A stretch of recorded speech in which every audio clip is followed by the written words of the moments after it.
Hi friends, எல்லாருக்கும் வணக்கம். So இந்த எடிஃபயர் ஸ்பீக்கர் வந்து நீங்கள் பார்த்துருப்பீங்க நான் எங்கே வாங்கியிருந்தேன்ட்டு.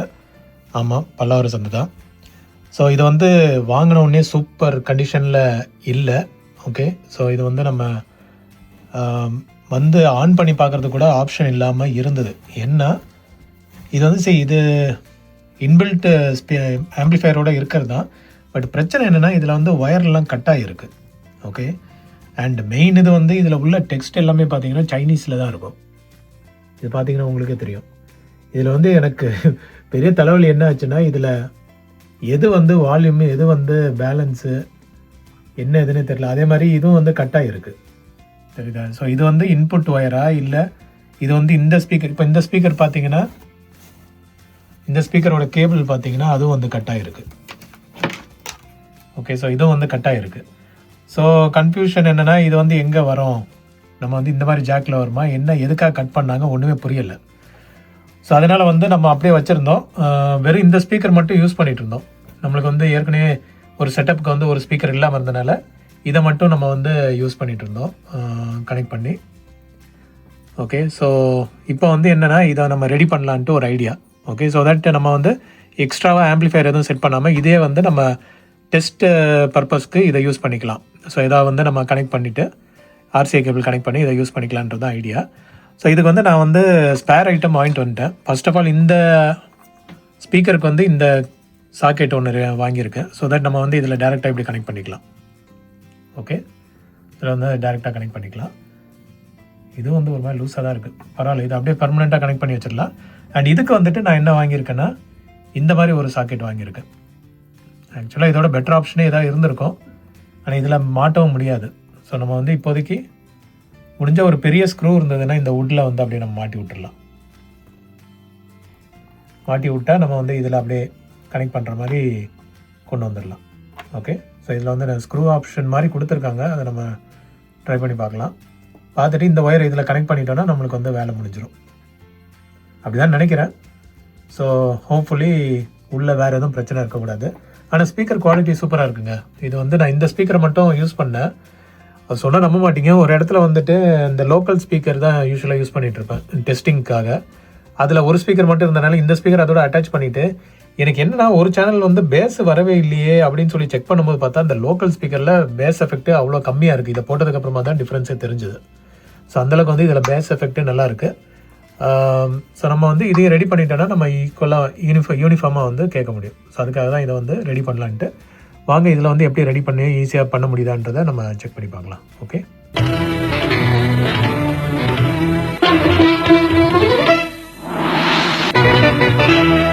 மறக்காம சர்ப்ரைஸ் பண்ணுங்க. தேங்க்யூ.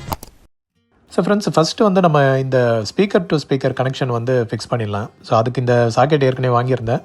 ஸோ இதுக்கு வந்து நம்ம ஸ்பீக்கரோட 2 லைனை எடுத்து உள்ளே கொடுத்துட வேண்டியது தான். இந்த ஸ்பீக்கரில் வந்து ஒரு ஒயரில் வந்துட்டு ஒரு ஒயிட் லைன் போட்டிருக்கோம், அதை வந்து நம்ம சென்டரில் கொடுக்கணும். இன்னொரு ஃபுல் பிளாக் வந்து நம்ம சரௌண்டிங்கில் கொடுக்கணும். அதே மாதிரி ஏற்கனவே உள்ள பழைய கேபிளை நம்ம கட் பண்ணிடலாம். ஏன்னா அந்த காப்பர் வந்து கொஞ்சம் ஆக்சிடைஸ் ஆகிருக்கும். ஸோ அதனால் அந்த லீடை கட் பண்ணிவிட்டு புதுசாக வந்து நம்ம உள்ளேருந்து எடுக்கலாம்.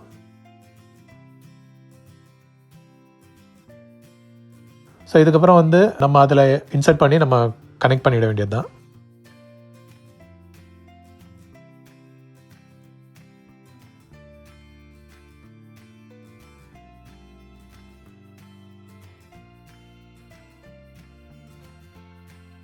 ஸோ ஒரு சேஃப்டிக்கு என்ன பண்ணேன்னா நான் வந்து கொஞ்சம் சால்ட்ரிங்கும் போட்டேன் நான். ஸோ தட் வந்து நம்மளுக்கு ஃப்யூச்சரில் அப்படியே ஏதாவது ஷேக் பண்ணி இழுத்தா கூட ஈஸியாக கலந்துட்டு வராது மாதிரி இருக்கிறதுக்கு. ஏன்னா நம்ம சென்டரில் ஸ்க்ரூ போடுறது டைட்டாக இருக்கும், இந்த சைடில் போடுறது மட்டும் கொஞ்சம் லூஸ் இதில் இருக்கும். ஸோ அதை மட்டும் நான் வந்து சால்ட்ரு பண்ணிட்டேன். ஏன்னா ஆடியோ இதனால் கொஞ்சம் இன்னும் டைட்டாக இருந்தால் பெட்டராக இருக்கும். ஸோ இதுக்கப்புறம் வந்து இதை கனெக்ட் பண்ணிவிட்டேன். ஃபைன். அதுக்கப்புறம் நம்ம மெயினாக வந்து இந்த ஆர்சிஏ ஜாக் போட வேண்டியது. ஆக்சுவலாக வந்து இதெல்லாம் வந்து கொஞ்சம் குத்து மதிப்பாக தான் செஞ்சிட்ருக்கேன். ஏன்னா அந்த சொன்ன மாதிரி இது வந்து சைனீஸ் டெக்ஸ்ட்டில் இருக்கனால நம்ம வந்து இதுதான் அதுன்ட்டு ஒன்று டிரான்ஸ்லேட்டர் யூஸ் பண்ணலாம். பட் ஒரு கெஸ்ட்டில் தான் பண்ணிகிட்ருக்கேன் நான். ஸோ இந்த 3 பின் வந்து ஆர்சிஏ தான் வரும். யாரோ வந்து அவசரத்தில் ஏதோ கழட்டி உருவிட்டு வேறு ஏதோ ஸ்பேர் பார்ட்ஸுக்கு போட்டாங்க போல். ஸோ அதனால் இதை வந்து நம்ம இந்த 3 ஒயரையும் அந்த ஆர்சிஏ ஜாக்கில் வந்து கனெக்ட் பண்ணுறோம். ஸோ சால்ட்ரு பண்ணுறதுக்கு முன்னாடி இதை வந்து நம்ம அந்த பின்னில் கொஞ்சம் ஒரு 2 சுற்றி வச்சிடலாம். ஸோ தட் வந்து சால்ட்ரிங் பண்ணும்போது கொஞ்சம் ஈஸியாக இருக்கும். பட் நம்ம போதாத குறை என்னென்னா இந்த சால்ட்ரிங் மிஷின் வந்து ஃபால்ட் ஆயிடுச்சு. ஃபஸ்ட்டு இதுக்கு ஒர்க் ஆகிட்டு இருந்தது. அதுக்கப்புறம் திரும்ப ஆன் பண்ண சுத்தமாக ஆனே ஆகலை. சரி, அதனால் நம்மக்கிட்ட வந்து ஒரு 65 வாட்ஸ் சால்ட்ரிங் அயன் இருந்தது. ஸோ அதை எடுத்துகிட்டு ட்ரை பண்ணேன். பட் அது ரொம்ப பவர்ஃபுல்லாக இருக்குங்க. அது ஆன் பண்ணோடனே ரூமே வந்து ஹீட் ஆகிற மாதிரி ஆயிடுச்சு. ப்ளஸ் அதில் வந்து லெட்டை வந்து அப்ளை பண்ணால் அது ஏதோ உருண்டு கீழே போயிட்டுருக்கு, அந்தளவுக்கு வந்து ஹீட் ஆகுது. சரி, நான் அப்படியே வச்சுட்டு லைவாக வந்து சால்ட்ரிங் பண்ணு நான் இந்த லெட்டை வச்சு கனெக்ட் பண்ணி பார்த்தேன். ஸோ லெட்டை வச்சு கனெக்ட் பண்ணி பார்த்தேன். கொஞ்சம் சிரமமாக தான் இருந்தது. ஏன்னா அந்த பின்னு வந்து எல்லாம் கிட்ட ஸ்பேஸில் இருந்தனால, இதோட லீடு வந்து பெருசாக இருந்தனால பக்கத்தில் டச் ஆகிட்டு இருந்தது. பட் அப்படி இருந்தும் ட்ரை பண்ணேன். நிறைய லெட் வந்து வேஸ்ட்டாக தான் போச்சு. எல்லாம் வந்து அதில் பட்டு உருகி எல்லாம் கீழே தான் போயிட்டு இருந்தது. பட் இருந்தாலும் வந்து சரி, ஓரளவுக்கு எப்படியோ ட்ரை பண்ணி 3 கேபிளையும் வந்து சால்ட்ரிங் பண்ணிவிட்டோம். நம்ம அந்த எர்த்து பின்னு மட்டும் சரியாகவே கனெக்டே ஆகலை. அது வந்து சால்டர் பண்ணவே முடியல. அந்தளவுக்கு வந்து ஒரு மாதிரி காம்ப்ளிகேட்டடாக இருந்தது. சரி, எக்ஸ்ட்ராவாக அந்த புடச்சிட்டு இருந்த ஒரு வேஸ்ட்டு கேபிள்லாம் கட் பண்ணிவிட்டு திரும்ப வந்து அட்டெம்ப்ட் பண்ணேன் நான். அதில் பண்ணும்போது என்னென்னா, இது பிளாஸ்டிக் யூனிட்னால இந்த 65 வாட்ஸ் வந்து ரொம்ப ஹீட் ஆகுது. அதனால் வந்து மற்ற இதையும் வந்து ஸ்பாயில் பண்ணுது, பக்கத்தில் உள்ள இதையும். ஸோ அதுக்கப்புறம் வந்து நம்ம கேபிள் கனெக்ட் பண்ணி நீ செக் பண்ணி பார்க்க வேண்டியது தான். ஸோ இன்னொரு முட்டாள்தனம் சொல்ல முடியாது, ஒரு ப்ரோஆக்டிவ்னஸ்ன்னு வச்சுக்கோங்களேன். இந்த கேபிளோட டைப் பார்க்கும்போது ஃப்ளாட் பின்னாக இருந்தது. ஸோ அதில் எனக்கு டவுட் என்னென்னா, ப்ளஸ் டெக்ஸ்ட்டும் எல்லாம் சைனீஸில் இருந்தனால இது வந்து 110 வோல்ட்டு இன்புட் போல், அதனால் 220 கனெக்ட் பண்ணக்கூடாதுன்ட்டு ஒரு கன்வெர்ட்டர் யூஸ் பண்ணேன். பட் ஆக்சுவலாக நீங்கள் ஃபஸ்ட்டு கிளிப்பில் பார்த்துருந்தீங்கன்னா தெரிஞ்சிருக்கும். அது வந்து 220 இங்கிலீஷ்லேயே தான் போட்டிருந்தது. பட் அதை வந்து நான் சரியாக கவனிக்கலை. பட் இருந்தாலும் 110 போட்டும் ஒன்றும் பிரச்சனை ஆகலை. பிரச்சனை வரக்கூடாது. பட் ஸ்டில் வந்து வால்யூம் எல்லாம் அந்த எக்ஸ்பெக்டட் லெவலில் தான் இருந்தது. நீங்களே கேட்டு பாருங்கள்.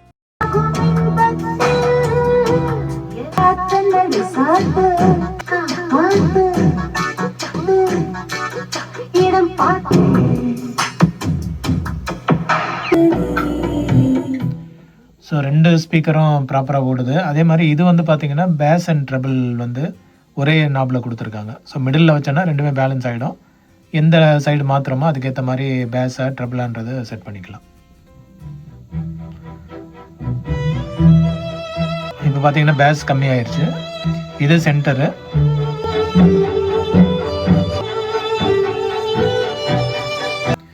ஓகே, ஸோ இதை வந்து நம்ம இனி டெஸ்ட் பர்பஸ்க்கு யூஸ் பண்ணிக்கலாம்.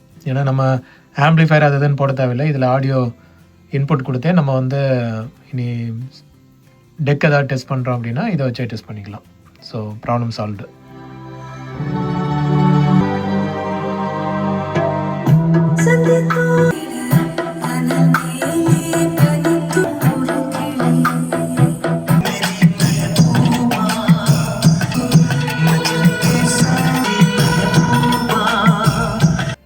ஸோ ஃப்ரெண்ட்ஸ், இந்த செக்மெண்ட்டில் நம்ம என்ன பார்க்க போகிறோன்னா, இந்த ஆடியோ வந்து விஷுவலைஸ் பண்ணி பார்க்க போகிறோம்.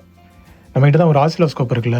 ஸோ ஆசிலோஸ்கோப் வச்சு நம்ம வந்து இது வந்து ஒரு லோக்கல் ஸ்பீக்கர். இது நான் வந்து பக்கத்தில் ஒரு சின்ன எலக்ட்ரானிக் ஷாப்பில் தான் வாங்கினேன். ஸோ இந்த ஸ்பீக்கரோட அவுட்புட் எப்படி இருக்குன்றதை நம்ம விஷுவலாக பார்க்க போகிறோம். அதே மாதிரி நம்ம எடிஃபையரோட அவுட்புட் எப்படி இருக்குன்றதையும் நம்ம வந்து விஷுவலாக பார்க்க போகிறோம். ரெண்டுத்தையும் வந்து நீங்களே பார்த்து கம்பேர் பண்ணி எது பெட்டர்ன்னு பார்க்க போகிறீங்க. ஓகே, ஸோ மெயினாக வந்து நம்ம இன்புட்டுக்கு நம்ம என்ன பண்ண போகிறோன்னா, இதுக்கு வந்து ஃபோன்லேருந்து டோன் ஜென்ரேட் பண்ணி இதுக்கு அனுப்ப போகிறோம். ஓகே, ஸோ 2 ஸ்பீக்கருக்கும் வந்து இன்புட் தனித்தனியாக ஒன்றா டெஸ்ட் பண்ண போகிறோம். ஸோ இதில் வந்துட்டு நம்ம ஒரு 1 kHzலேருந்து ஒரு 20 வரைக்கும், இல்லை 15 kHz வரைக்கும் கொடுத்து இதோட ஸ்பீக்கர் அவுட்புட்டை நம்ம வந்து மைக் வழியாக ரிசீவ் பண்ணி மைக்கிலேருந்து அவுட்புட்டை வந்து நம்ம ப்ரோப் வழியாக போய் ஆசிலோஸ்கோப்பில் செக் பண்ண போகிறோம். ஓகே, ஸோ அதில் வந்து அந்த வேவ் ஃபார்ம் அண்ட் ஆம்ப்ளிடியூடு எப்படி வருதுன்னு பார்த்துட்டு நம்ம டிசைட் பண்ணலாம். ஓகே, எது வந்து பெட்டராக இருக்குது, எந்த ஃப்ரீக்வன்சி ரேஞ்சில் எது பெட்டராக இருக்குன்றதை நம்ம இந்த வீடியோவில் விஷுவலாகவே பார்க்கலாம். ஓகே, ஸோ இது வரைக்கும் பாட்டு ஆடியோலாம் கேட்டிருப்பீங்க. இங்கே வந்து நம்ம விஷுவலாகவே பார்க்கலாம். ஸோ தட் பார்க்கும்போது நம்மளுக்கு தெரியும் அது வந்து எந்த அளவுக்கு எது பெட்டர் குவாலிட்டின்றது. ஓகே, ஸோ மிட்சன் லோக்கல் இது தான். ஸோ இது வந்து கொஞ்சம் ஒரிஜினலாக வாங்கினால கொஞ்சம் காசு அதிகமாக கொடுத்து வாங்கினேன். பட் இது வந்து நம்மளுக்கு பலவர சந்தையில் கிடச்சிது.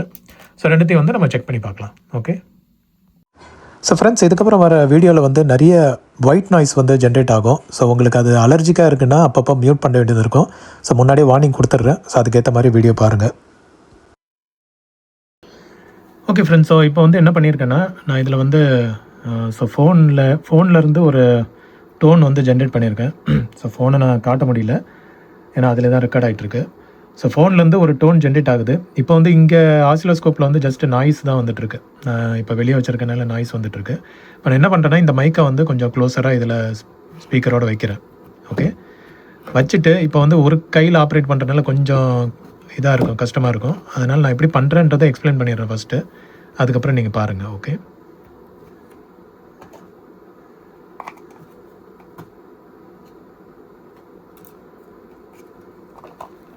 வந்து ஜஸ்ட் ஒரு ஸ்டாண்டு மாதிரி வச்சு இந்த மைக்கை மேலே வைக்கிறேன். So that okay. ஸோ இப்போ வந்து இதில் வச்சுட்டேன். இப்போ வால்யூம் வச்சுட்டு நான் என்ன பண்ண போகிறேன்னா, இது வந்து எர்த்தை வந்து இதில் கனெக்ட் பண்ணிவிட்டு இதில் இந்த லீடில் வந்துட்டு கொஞ்சம் வோல்டேஜ் வரும் அந்த ஃப்ரீக்வன்சிக்கு ஏற்ற மாதிரி. அதை வந்து நான் வந்து இதில் மெஷர் பண்ண போகிறேன். இப்போ நான் சவுண்ட் வைக்கிறேன்.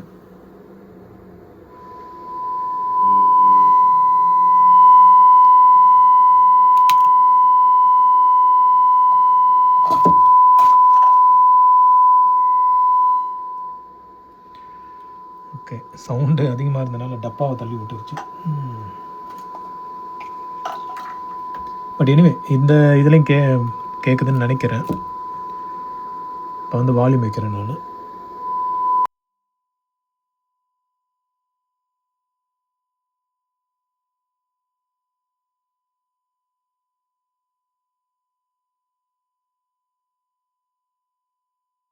இப்போ வந்து நான் ஃப்ரீக்வன்சி ஏற்றிட்டு அதுக்கப்புறம் எப்படி வருதுன்னு பார்க்கலாம். இப்போ வந்து நான் 5 கிலோ ஹெர்ட்ஸில் வச்சுருக்கேன். ஸ்கேல் வந்து இன்க்ரீஸ் பண்ணணும்.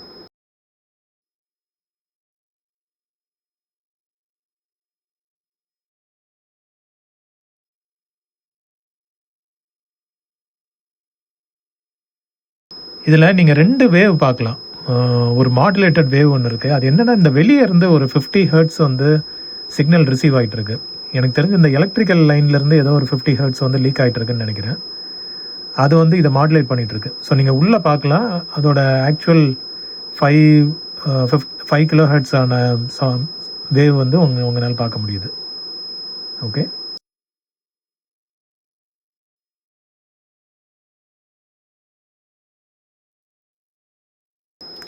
ஆக்சுவலாக இதோட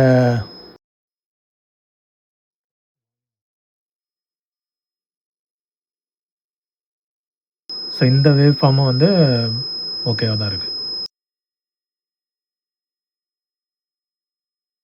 ஓகே, ஸோ இந்த 2 இதையும் வந்து நம்ம லோக்கல் ஸ்பீக்கரில் ட்ரை பண்ணி பார்க்கலாம், ஏதாவது டிஃப்ரென்ஸ் இருக்கான்ட்டு. இன்னொன்று நம்ம ட்ரை பண்ணலாம். இதை 15 இல்லை, ஒரு லோ ஃப்ரீக்வன்சி, அதாவது பேஸ் எஃபெக்ட்லாம் எப்படி வருதுன்னு பார்க்குறதுக்கு நம்ம வந்து ஒரு 100 ஹெர்ட்ஸில் வச்சு பார்க்கலாம். இப்போ வந்து 100ல் வச்சுருக்கேன் நான்.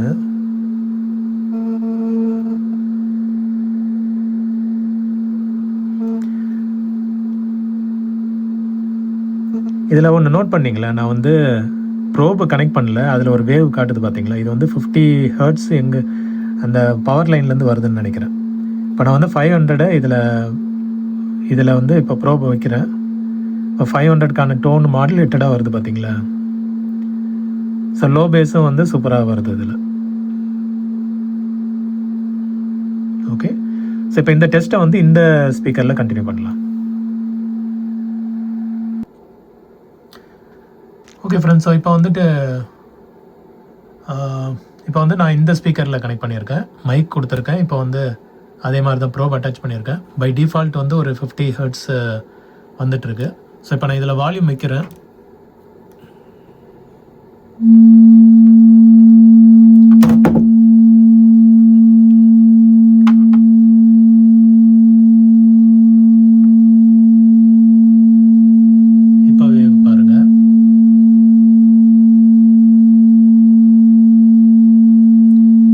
ஃப்ரீக்வன்சி ஏற்றிட்டு ட்ரை பண்ணுறேன்.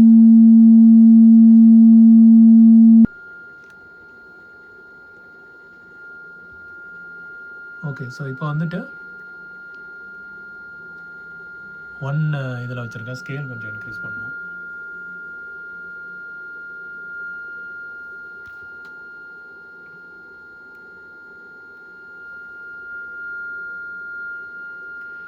ஸோ இதில் பார்த்தீங்கன்னா வால்யூம் கொஞ்சம் ஏற்றுற மாதிரி இருக்குது, கொஞ்சம் ஃப்ரீக்வன்சி அதிகமான.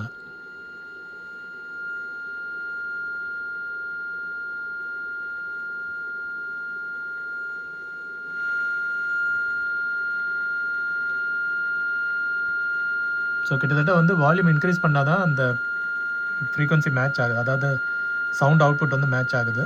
கூடவே கொஞ்சம் நாய்ஸும் வருது இந்த ஸ்பீக்கர்லேருந்து. அது வந்து ஆம்பிளிஃபையர் இஷ்யூவாக கூட இருக்கலாம், ஏன்னா இது வந்து ஒரு லோக்கல் ஆம்பிளிஃபையர் தான். ஓகே, இப்போ வந்து ஹை ஃப்ரீக்வன்சி ஒரு 15 கிலோ ஹெர்ட்ஸ் கொடுத்து பார்க்கலாம்.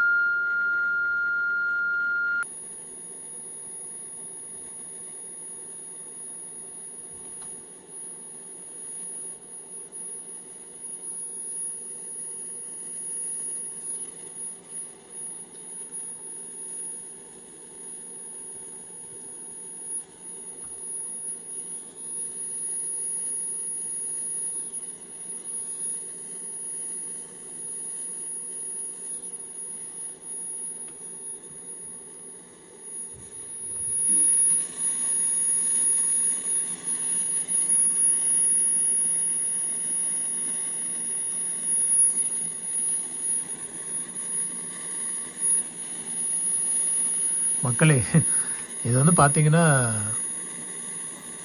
வேவ் ஃபார்மே கிடைக்க மாட்டேங்குது, வெறும் நாய்ஸ் மட்டும்தான் வருதே தவிர இது வரல. கொஞ்சம் ஃப்ரீக்வன்சியை கம்மி பண்ணி பார்க்குறேன்.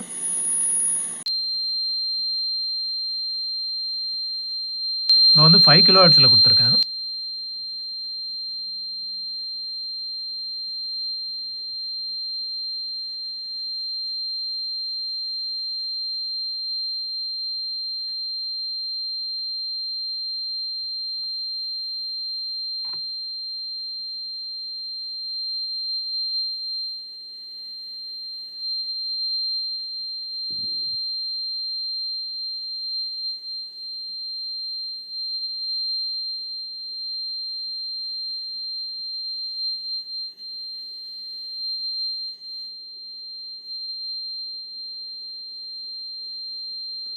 ஓகே சார், 5 கிலோ ஹெர்ட்ஸ் வந்து ஓகே மாதிரி தான் இருக்குது. ஸோ அடிஷ்னல் நாய்ஸ் இருக்க மாதிரி இருக்குது, அவ்வளோதான். மற்றபடி ஓகே மாதிரி தான் இருக்குது. ஸோ ஓகே ஃப்ரெண்ட்ஸ், ஸோ இதை தான் வந்து மேஜராக நம்ம செக் பண்ண வேண்டியது.